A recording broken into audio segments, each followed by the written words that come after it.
ಎಲ್ಲರಿಗೂ ಶುಭೋದಯ. ನನ್ನ ಹೆಸರು ಭಾಗ್ಯಶ್ರೀ. ನಾನು 9ನೇ ತರಗತಿಯಲ್ಲಿ ಓದುತ್ತಿದ್ದೇನೆ. ಪ್ರಥಮವಾಗಿ ಎಲ್ಲರಿಗೂ ಕನಕ ಜಯಂತಿಯ ಶುಭಾಶಯಗಳು. ಕನಕದಾಸ ಜಯಂತಿಯನ್ನು ಎಲ್ಲರೂ ಹಾಗೂ ವಿಶೇಷವಾಗಿ ಕುರುಬ ಜನಾಂಗದ ಸಮುದಾಯ ಈ ಜಯಂತಿಯನ್ನು ಆಚರಿಸುತ್ತಾರೆ. ಅವರು 1509ರಲ್ಲಿ ಹಾವೇರಿ ಜಿಲ್ಲೆಯ ಬಾಡ ಗ್ರಾಮದಲ್ಲಿ ಜನಿಸಿದರು. ಅವರ ತಂದೆ ಬೀರಪ್ಪ ನಾಯಕ ಮತ್ತು ತಾಯಿ ಬಚ್ಚಮ್ಮ.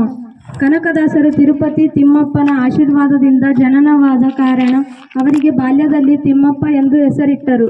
ಅವರು ಸೈನಿಕರಾಗಿದ್ದು ಒಂದು ಯುದ್ಧದಲ್ಲಿ ತುಂಬ ಗಾಯಗೊಂಡು ನಂತರ ದಾಸರಾದರೆಂದು ಹೇಳಲಾಗುತ್ತದೆ.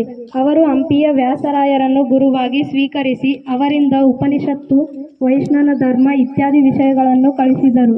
ಅವರು ಒಬ್ಬ ಸಮಾಜ ಸುಧಾರಕರಾಗಿದ್ದು ಅವರು 300 ಅಧಿಕ ಕೀರ್ತನೆ ರಚಿಸಿದ್ದಾರೆ ಹಾಗೂ ಕಾಗಿನಲ್ಲಿ ಆದಿಕೇಶವರಾಯ ಅವರ ಕೀರ್ತನೆ ಅಂಕಿತ.